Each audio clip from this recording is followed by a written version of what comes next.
할렐루야. 오늘도 함께 예배하는 사랑하는 성도들 주님의 이름으로 환영합니다. 우리 회복의 달에 기도의 능력이 회복되시기를 간절히 축복합니다. 지난 한 주 어떻게 지내셨습니까? 우리 지난 주일 말씀 제목 기억하세요? 오늘 제목이랑 비슷합니다. 그렇죠. 기도하면 보입니다 라는 제목으로 우리 지난주 말씀을 나눴습니다. 우리 기도하기 위해서 눈을 감으면 문제보다 크신 하나님을 보게 되는 줄 믿습니다. 오늘 사도행전 16장 본문으로 오늘은 기도하면 풀립니다 라는 제목으로 계속해서 기도의 회복에 대한 말씀을 나눕니다. 그런데 어떻습니까? 기도해야지 말씀을 듣고 결단은 하지만 막상 바쁘고 고단한 삶의 자리로 또 돌아가면 기도하는 일을 또 잊어버리죠. 그게 우리의 연약함입니다. 눈앞에 보이는 크고 작은 문제들 앞에서 조용히 멈춰서서 기도하기보다는 내 힘으로 문제를 해결하려고 할 때가 많죠. 오늘 우리가 겪는 삶의 모습들을 가만히 들여다보면 마치 복잡하게 얽힌 실타래 같다는 생각을 해봅니다. 경제적인 어려움이든 진로의 문제든 아니면 육신의 질병까지 우리 인생은 왜 이렇게 고단하고 꼬여만 있을까? 도대체 어디에서부터 이 매듭을 풀어가야 할지 막막해서 깊은 탄식에 빠질 때도 있습니다. 그런데 우리의 삶이 이렇게 꼬여 있다라고 생각하는 이유 중에 하나는 우리 안에 염려와 조급함, 두려움, 낙심과 같은 부정적인 태도가 지배하기 때문은 아닐까 생각해 봅니다. 그러다 보면 억지로 힘을 주어서 내가 그것을 풀어보려고 한다는 거죠. 근데 여러분, 얽힌 실타래를 풀어보신 분들은 아실 겁니다. 당기면 당길수록 더 풀리는 게 아니라 오히려 더 단단하게 조여진다는 것입니다. 내 힘으로 내 방식대로 해결하려는 인간의 고집이 어쩌면 우리의 인생을 더 꽉 막히게 만들고 있는 것은 아닐까라는 겁니다. 그렇다면 이 얽히고 설킨 인생의 실타래 어떻게 풀어야 되겠습니까? 풀려면 실마리를 찾아야 된다고 이야기하죠. 실마리라는 표현이 시작점이 있어야 된다는 겁니다. 오늘 성경은 그 유일한 실마리가 바로 기도라고 우리에게 말씀해주고 있습니다. 예수님께서 마태복음 18장에 보면 흥미로운 기도의 원리를 하나 말씀해 주십니다. 이번 주에 암송 성구이기도 한데요. 마태복음 18장 18절 말씀 같이 한번 읽어보겠습니다. 진실로 너희에게 이르노니 무엇이든지 너희가 땅에서 매면 하늘에서도 매일 것이요 무엇이든지 땅에서 풀면 하늘에서도 풀리리라. 아멘. 이런 말씀은 좀 외울만 하지요? 네, 패턴이 있으니까 다시 한번 외운다고 생각하고 한번 읽어보겠습니다. 다시. 진실로 너희에게 이르노니 무엇이든지 너희가 땅에서 매면 하늘에서도 매일 것이요 무엇인지 땅에서 풀면 하늘에서도 풀리리라. 아멘. 네, 이 말씀 속에 이 풀리는 순서에 대해서 가만히 생각해 봅니다. 전능하신 하나님께서 우리의 문제를 다 아시고 우리가 기도하기 전에 다 아신다고 성경 말씀하지요. 그러니까 다 아시는 하나님이 하늘에서 다 풀어주시면 땅에 있는 우리가 얼마나 편하겠습니까? 그런데 주님은 뭐라고 말씀합니까? 너희가 땅에서 먼저 풀면 하늘에서도 풀릴 거라는 거죠. 땅에서 매면 하늘에서도 매일 것이다. 그렇게 말씀합니다. 왜 이렇게 말씀하시는 걸까요? 우리가 지난주에도 그런 말씀을 나눴습니다. 우리가 원하는 대로 하나님이 응답하시지 않는다. 하나님을 우리가 자판기처럼 대하면 안 된다는 거죠. 내가 동전을 넣으면 원하는 음료수가 나오는 자판기처럼 내가 기도하는 대로 들어주실 것을 기대하면 안 된다는 겁니다. 하나님은 하나님의 방식으로 응답하신다는 거죠. 하나님은 우리에게 언제나 가장 좋은 길, 선한 길을 예비하시기 때문에 그렇습니다. 마찬가지죠. 하나님은 우리를 단순히 하나님 조정하는 대로 움직이는 꼭두각시나 아니면 프로그래밍 된 대로 움직이는 기계나 로봇으로 우리를 창조하지 않으셨다는 거죠. 하나님은 우리를 인격적인 존재로 창조하시고 그렇게 대하십니다. 그래서 우리가 기도를 통해서 하나님과 하나님의 역사에 동참하는 동역자가 되기를 원하신다라는 거죠. 마치 지혜로운 부모가 자녀를 키우는 것과 마찬가지입니다. 자녀가 문제가 있을 때 그걸 부모가 다 풀어주지 않습니다. 예를 들어서 신발끈을 묶는 법을 가르쳐 줍니다. 그리고 네가 해보라는 거죠. 그 끈을 묶고 풀고 하면서 문제를 해결할 기회를 얻고 자신감을 길러주는 것이 지혜로운 부모죠. 방법을 알려주는 겁니다. 우리가 사자성어 중에 줄탁동시라는 말 들어보셨을 겁니다. 이게 어려운 한자죠. 줄탁동시. 무슨 말입니까? 줄이라고 하는 건 병아리가 알 속에서 그 연약한 부리를 가지고 알을 깨고 나오기 위해서 두드리는 걸 줄이라고 하는 겁니다. 탁이라고 하는 건 그 밖에서 어미닭이 그 알 깨는 것을 도와준다는 거죠. 이 줄과 탁이 동시에 이루어져서 병아리가 알을 깨고 나오게 된다라는 겁니다. 기도의 원리가 그렇지 않냐는 겁니다. 하나님은 다 아시죠. 다 하실 수 있습니다. 하지만 우리가 땅에서 기도의 매듭을 풀기 시작할 때 하나님 하늘의 문을 여시고 응답해 주시는 줄로 믿습니다. 오늘도 그 기도의 은혜를 깨닫고 경험하는 귀한 시간 되시기를 간절히 축복합니다. 첫 번째로 기도하면 구원의 문제가 풀립니다. 우리의 상황이 꽉 막힌 것 같아도 우리가 기도하면 하나님 구원하신다라고 하는 거죠. 사도행전 16장 우리가 오늘 말씀을 읽었는데 16장 앞에 내용에 보면 바울이 하나님의 사도로 부름받아서 선교 여행을 시작을 합니다. 선교 여행을 하면서 바울은 아시아로 복음을 전하기를 원했습니다. 그래서 계획을 가지고 지금의 튀르키예 서부 지역이죠. 그러니까 바닷가 지역, 에베소 같은 곳에 복음을 전할 계획을 가지고 그렇게 기도하면서 복음을 전해 나갑니다. 그런데 성령께서 그 가는 길을 막으셨다는 거죠. 왠지 하나님께서 그곳으로 가지 못하게 환경을 자꾸 막으시는 거예요. 우리가 살다 보면 그렇게 우리의 뜻대로 되지 않을 때가 있죠. 그런데 헬렌 켈러가 그런 고백을 했습니다. 헬렌 켈러를 아시죠?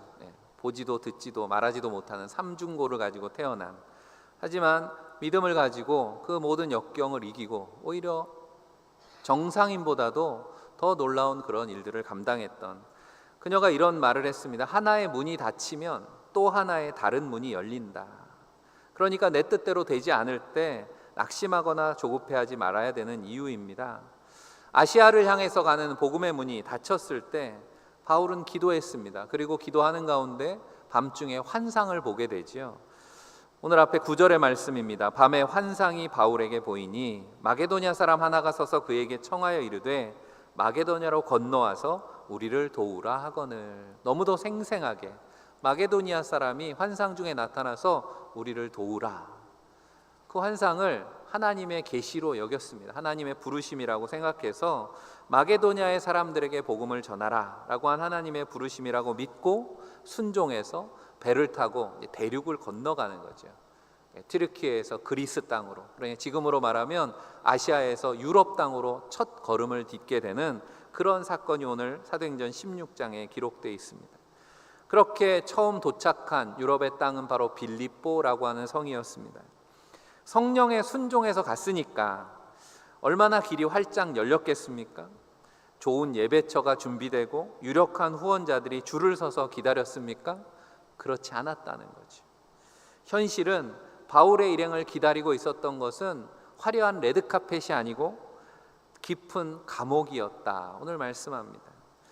바울이 빌립보 감옥에 갇히게 되었습니다. 갇힌 이유는 빌립보에서 한 귀신 들린, 그래서 신들린 거죠. 그래서 점을 치는 한 여종을, 그 귀신을 쫓아내 주었습니다. 그랬더니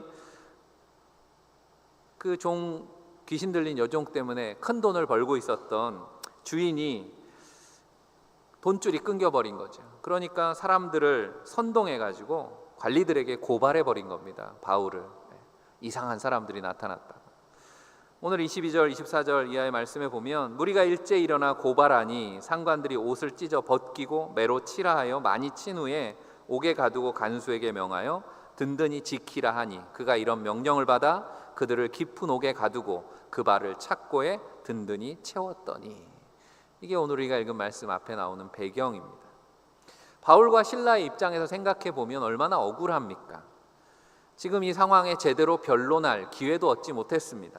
그저 피투성이가 되도록 매를 맞고 또 가장 깊은 지하 감옥에 던져져서 발에는 쇠고랑이, 착고가 채워졌다는 거죠.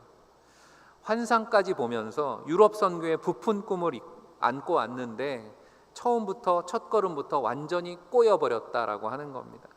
이런 상황에 여러분이라면 어떻게 하겠습니까? 저절로 원망이 나오고 불평이 나올 겁니다. 아니, 하나님, 성령께서 우리를 여기까지 인도하셔서 그 성령의 인도하심에 순종해서 왔는데 이게 무슨 일입니까? 귀신 들린 여종을 고쳐줬는데 그게 무슨 잘못입니까? 이렇게 우리가 고통을 당해야 되겠습니까? 아마 우리라면 이렇게 불평하며 낙심했을 법도 합니다. 하지만 바울과 일행은 그렇지 않았다는 거죠. 불평하고 원망할 수 있는 상황에 그들은 기도를 선택했습니다. 오늘 25절 말씀입니다.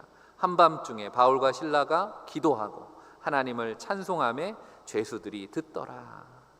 칠흑 같은 어둠, 맞은 상처가 찢어지는 고통을 참으면서 그들은 기도하고 찬송했다는 거죠. 그들이 기도했을 때 어떤 일이 일어납니까? 갑자기 큰 지진이 일어났습니다. 옥토가 움직이고 옥문들이 다 열리고 모든 사람의 매여인 것들이 벗겨지는 그런 기적이 일어났다라고 하는 겁니다. 할렐루야. 이 말씀은 너무 익숙한 말씀이라서 별로 놀라지도 않으시지만 여러분이 한번 그런 상황에 처했다고 상상해 보시기를 바랍니다. 캄캄한 어둠, 옥에 갇혀 있습니다. 고통을 참고 기도하고 찬양했더니 갑자기 지진이 일어납니다. 옥문이 열리는 것까지는 이해가 되지만 지진이 일어나더니 우리를 얽매고 있던 쇠사슬까지 다 풀어졌다라고 하는 겁니다. 그런데 이 사건보다 더 놀라운 것은 이 일이 있고 나서 이 사건을 통해서 그곳에 있던 간수와 그의 온 집이 예수를 믿고 세례를 받아 구원을 얻게 되었다라고 하는 사실입니다. 바로 빌립보 교회가 시작이 되게 된 계기입니다. 눈에 보이는 상황은 그렇습니다. 억울한 누명으로 매맞고 깊은 감옥에 갇혀서 절망에 처하게 되었습니다. 하지만 하나님의 계획은 그 깊은 감옥, 가장 깊은 곳에 절망의 어둠 속에 살아가던 수인들과 그들을 지키던 간수에게 하나님의 살아계심을 보여주시고 복음을 전하는 일이었다라고 하는 거죠. 그 간수는 늘 죄인들만 보고 살았습니다. 그리고 어둠 속에 절망 속에 살아가는 인생들만을 보고 사느라고 아마 그 간수도 그런 마음에 답답한 마음에 살았을지 모르겠습니다. 그런데 한밤중에 그 고통을 뚫고 절망을 뚫고 울려 퍼지는 바울과 실라의 기도와 찬양 소리가 그 영혼의 어둠을 밝히는 강력한 빛이었다라고 하는 겁니다. 세상을 살면서 우리는 문제가 하나도 없기를 바랍니다. 그런 걸 형통이라고, 만사 형통이라고 사람들은 부릅니다. 저축해 돈이 넉넉하고, 저 자녀들은 속 안 썩이고, 좋은 대학도 가고, 좋은 짝도 만나고, 우리 몸에는 병 하나 없고 평탄한 삶을 기대하죠. 그러나 성경이 말씀하는 형통은 아무런 문제와 고난이 없는 상태가 아니라고 하는 겁니다. 진짜 형통은 하나님과 동행함으로 말미암아서 어떤 시련과 억울함이 닥쳐와도 그것이 나를 무너뜨리는 문제가 되지 않는 상태를 성경은 형통이라고 말씀합니다. 그런 영적 진리를 깨달은 바울 사도가 로마서 8장 28절에 뭐라고 고백합니까? 우리가 이것도 외우는 말씀이니까 같이 한번 읽어봅시다. 우리가 알거니와 하나님을 사랑하는 자 곧 그 뜻대로 부르심을 입은 자들에게는 모든 것이 합력하여 선을 이루느니라. 아멘. 우리의 삶이 때로 억울하고 그래서 꼬인 것 같고 도무지 이해할 수 없는 고난의 감옥에 갇힌 것 같은 그런 때가 있습니다. 그러나 그 한밤중에 원망 대신 기도를 선택할 때 하나님은 그 막힌 상황을 역전시켜 주셨다는 거죠. 그래서 바울과 실라를 오히려 구원의 통로, 축복의 도구로 풀어내셨다라고 하는 겁니다. 우리가 8월 한 달 기도의 회복을 결단하고 다시 엎드려서 기도하려고 할 때 기억해야 될 것이 있습니다. 우리가 기도하겠다 결단하면 모든 것이 술술 풀리는 것이 아니라 때로는 생각지도 못한 도전과 방해를 경험할 때가 있습니다. 너무도 당연한 겁니다. 이상하게 생각하면 안 됩니다. 내가 기도해야지, 기도 안 하던 사람이 기도를 결심한다는 건 영적으로는 사탄의 입장에서 한번 생각해 보시기 바랍니다. 그러면 선전포고를 하는 겁니다. 내가 이제 영적으로 싸우겠다 나서는 것이기 때문에 기도를 방해하는 일이 생기고 상황이 꼬이는 것을 이상하게 여기면 안 됩니다. 왜냐하면 지금 우리가 기도하는 것을 사탄이 두려워한다는 증거라고 하는 거죠. 사랑하는 성도 여러분, 지금 내 상황이 왠지 꼬여서 답답하십니까? 아니면 앞뒤가 꽉 막힌 것 같으십니까? 낙심하지 마시고 기도를 시작하시기를 바랍니다. 놀라운 구원의 계획을 이루시는 하나님의 능력을 경험하게 될 줄로 믿습니다. 두 번째로, 우리가 기도하면 인생의 가장 힘든 관계의 문제가 풀립니다. 우리의 인생의 실타래 중에서 아마 가장 복잡하게 얽히고 그래서 우리를 고통스럽게 하는 것은 어쩌면 물질이나 건강의 문제보다는 사람과의 관계인 경우가 더 많죠. 부부 간에, 아니면 부모와 자식 간에, 아니면 친구 사이에서 갈등이나 오해로 상처를 주고 풀리지 않는 관계가 있습니다. 예수님께서 마태복음 18장에서 땅에서 매면 하늘에서도 매이고 땅에서 풀면 하늘에서도 풀리리라 말씀하시는 그 문맥이 어떤 내용에서 나온 말씀인지 아십니까? 사실은 형제가 죄를 범했을 때 어떻게 용서할 것인가에 대한 말씀이었습니다. 우리가 이 땅에서 매고 푸는 것, 이 땅에서 만드는 관계가 영원한 관계와 연결되어 있다라고 하는 것을 말씀해 주는 거죠. 관계를 회복하고 좋은 관계를 유지하는 데 있어서 중요한 일이 그래서 용서하는 것이다라는 겁니다. 당시 유대교 랍비들은 3번을 용서하라 그렇게 가르쳤다고 합니다. 그러니까 베드로가 예수님께 와서 당당하게 말합니다. 예수님, 형제가 죄를 범하면 7번까지 용서하면 되겠습니까? 랍비들의 가르침보다 내가 2배 이상 용서하는 거니까 너그러운 마음을 쓴 거다는 거지요. 하지만 예수님께서는 뭐라고 대답하십니까? 우리의 상상을 초월하는 대답을 하시죠. 마태복음 18장 22절에 예수께서 이르시되 내게 이르노니 7번뿐 아니라 7번을 70번까지라도 할지니라 말씀합니다. 예수님 말씀이 계산해서 490번 숫자를 헤아려 가면서 용서하라는 뜻은 아닐 겁니다. 그리고 여러분 490번 용서해 보신 적 있으십니까? 내가 용서하지 못하는 사람이면 용서 못하죠. 우리가 가장 크게 착각하는 건 뭐냐면 내가 용서한다고 생각하는 겁니다. 용서의 주체가 나 자신이라고 생각하는 거죠. 그래서 내가 넉넉한 마음을 먹고 상대방에게 베푸는 선행이라고 용서를 그렇게 이해한다는 겁니다. 하지만 예수님께서 말씀하시려고 하는 건 용서는 네가 하는 게 아니라는 겁니다. 나에게는 그런 능력이 없다는 거죠. 십자가의 은혜로 용서받은 자만이 할 수 있는 영적인 변화라고 말씀하고 있는 겁니다. 용서를 뜻하는 헬라어 아피에미라고 하는 단어입니다. 감정을 푼다는 정도의 의미가 아니고 버린다, 포기한다, 떠나보낸다라는 뜻을 가지고 있는 단어입니다. 그러니까 내가 마땅히 갚아줘야 된다라고 하는 분노와 복수할 권리를 스스로 포기하는 것이 용서입니다. 그런데 이게 내가 결심한다고 쉽게 됩니까? 내 의지나 결단으로 잘 안 되는 게 용서라는 거죠. 그래서 마태복음 18장 이어지는 말씀에 보면 주님께서 비유를 하나 들어서 이 용서에 대해서 설명하십니다. 바로 1만 달란트 빚진 자의 비유죠. 이 비유도 많이 들어보셨을 겁니다. 한 1만 달란트 빚진 종이 있다는 거예요. 그런데 그 종의 빚을 주인이 탕감해 주었습니다. 그랬더니 이 종이 나가서 자기에게 100데나리온 빚진 자를 붙잡아 가지고 그 빚을 안 갚는다고 감옥에 가두더라는 거죠. 그러니까 주인이 화가 나가지고 이 은혜를 모르는 종을 다시 가두게 되었다라는 이야기입니다. 근데 우리가 당시 화폐 단위에 익숙하지 않기 때문에 1만 달란트 100데나리온 잘 비교가 안 되죠. 1만 달란트 지금의 가치로 환산을 하면 한 6조 원 정도가 되는 겁니다. 누군가에게 여러분이 6조 원 빚을 졌는데 그 빚을 없애주겠다라고 얘기했다는 겁니다. 100데나리온이라고 하는 거는 지금의 단위로 하면 1,000만 원 정도 되는 겁니다. 근데 그 빚진 사람을 데려다가 그 사람을 다시 옥에 가뒀다는 겁니다. 이렇게 얘기했더니 그것도 잘 이해가 안 된다 하시는 분이 있더라고요. 왜냐하면 6조 원 가져보신 적 있습니까? 얼마쯤 될 것 같아요? 6조 원 상상이 안 되잖아요. 그래서 제가 좀 이거를 비율로 바꿔봤습니다. 예를 들어보면 이런 겁니다. 6억 원 정도는 이해가 되시겠습니까? 6억 원, 좋은 집 한 채 살 만한 그런 돈을 빚을 졌다는 겁니다. 내가 그 빚을 탕감해 줬습니다. 그랬더니 100데나리온을 그렇게 비율로 하면 60만 분의 1이거든요. 그럼 10만 원입니다.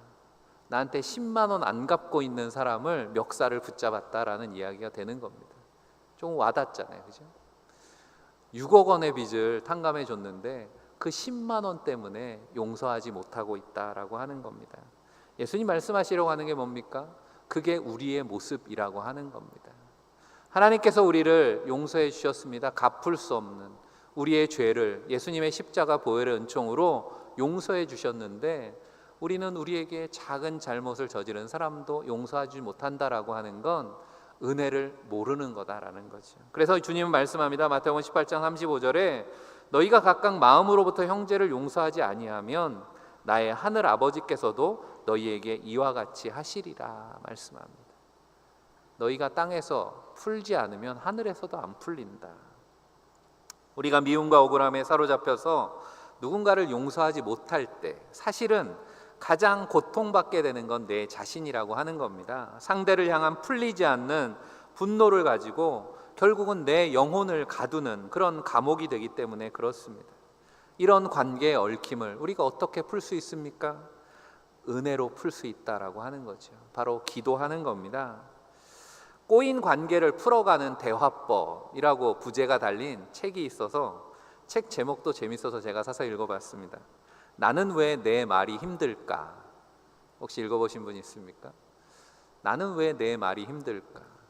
대화가 잘 통하지 않는 관계에 대한 이야기하는 건데 좋은 대화를 위해서 이 책에 보니까 두 가지를 꼭 기억하라고 이야기합니다. 첫 번째는 우리는 언젠가 다 죽게 된다는 사실을 기억하라라고 이야기합니다.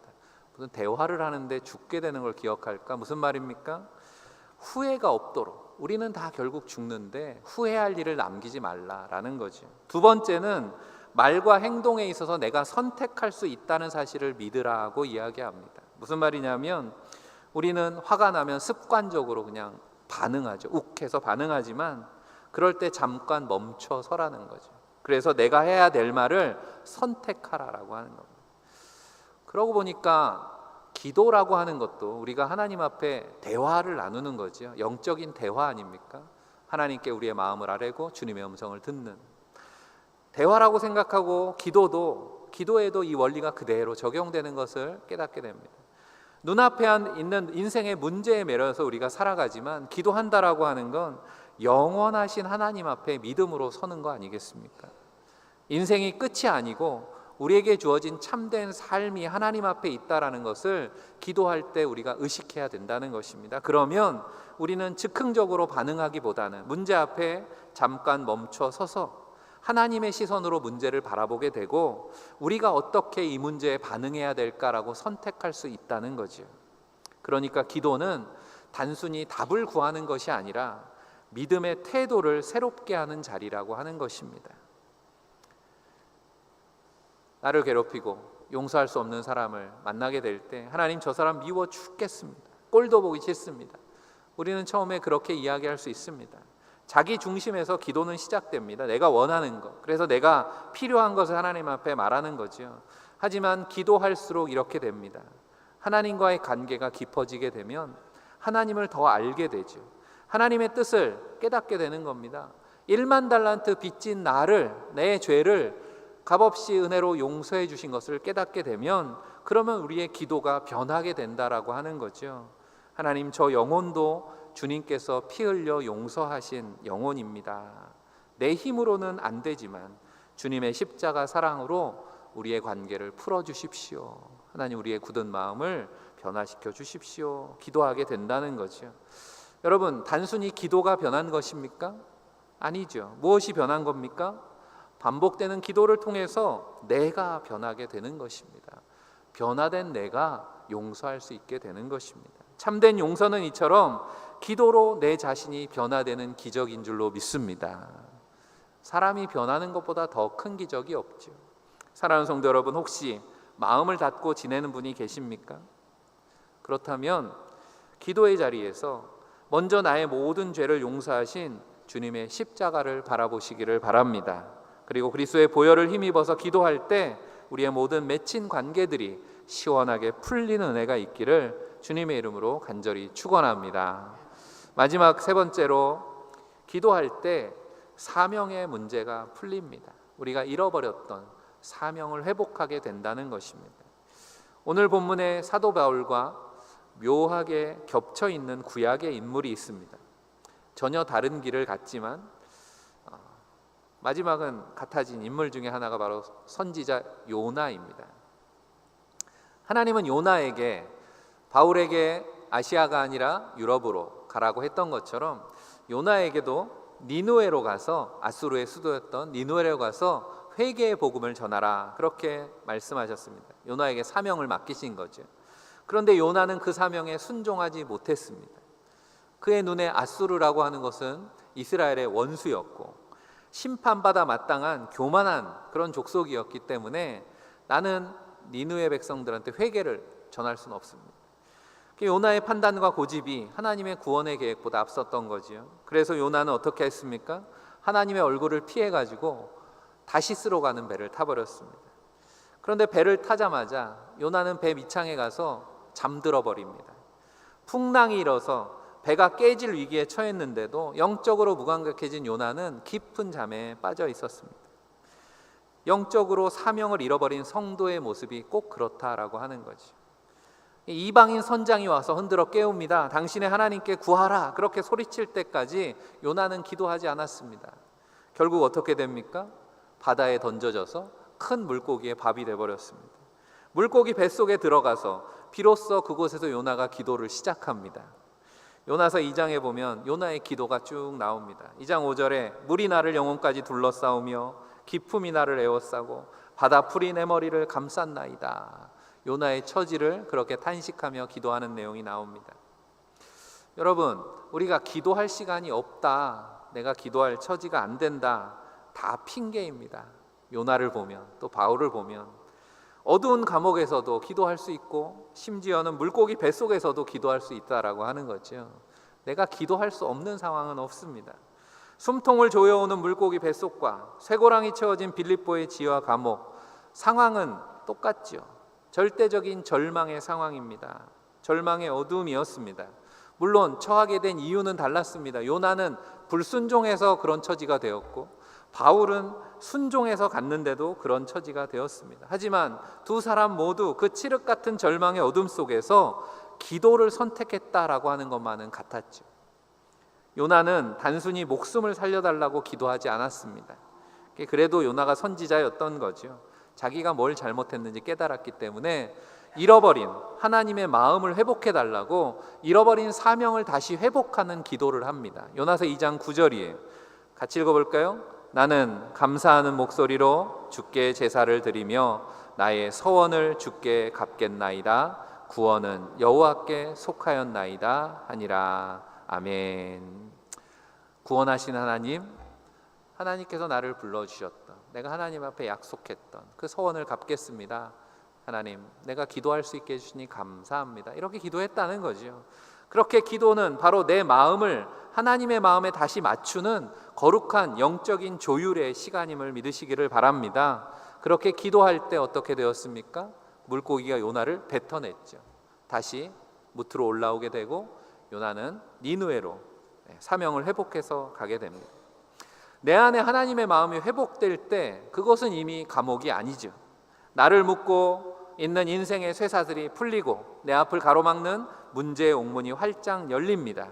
그리고 복음의 사명을 감당하게 되는 것입니다. 놀라운 하나님의 역사 앞에서 간수가 와서 무릎을 꿇고 묻습니다. 30절 이하에 선생들이여 내가 어떻게 하여야 구원을 받으리까 하거늘 이르되 주 예수를 믿으라 그리하면 너와 내 집이 구원을 받으리라 하고. 상상할 수 없었던 일이 벌어진 거죠. 우리의 기도가 회복돼야 되는 이유가 여기에 있습니다. 세상은 지금도 온갖 문제와 고통에 매여서 캄캄한 어둠 속에 갇혀 있는 사람들이 있습니다. 경제적인 위기와 질병, 전쟁과 갈등 속에서 사람들은 이 빌립보의 간수처럼 스스로 목숨을 끊으려 할 만큼 깊은 절망에 빠져 있다라고 하는 겁니다. 하지만 엄동설안에도 옛말에 그런 얘기들을 했어요. 아무리 날씨가 추워도 방 안에 촛불 하나만 켜놓으면 어둠이 사라지고 절대 방이 얼지 않는다 그랬습니다. 그리스도인이 기도한다는 것도 그런 겁니다. 우리가 성령 충만해서 기도하기 시작할 때 세상 사람들은 우리의 기도를 통해서 살아계신 하나님을 보게 되는 것입니다. 어둠 속에서 길을 잃은 자들이 우리를 향해서 내가 어떻게 해야 구원을 얻을 수 있겠습니까? 라고 와서 묻게 될 것이다 라고 하는 겁니다.